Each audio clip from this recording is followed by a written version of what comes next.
এই ত্রিপুরা রাজ্যকে ভারতবর্ষের মানচিত্রে সর্বপ্রথমে নিয়ে যাওয়ার প্রচেষ্টা আমাদের সরকার করছে।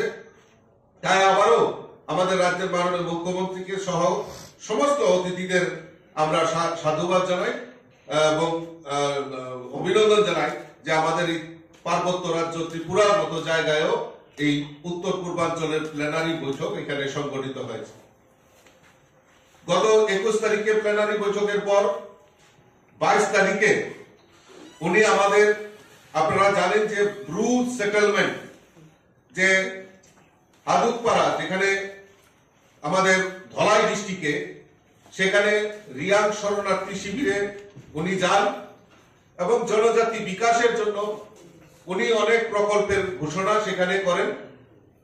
এবং তা যাওয়ার আগে আমাদের ভারতীয় জনতা পার্টির জনজাতি লিডারদের সঙ্গে আমাদের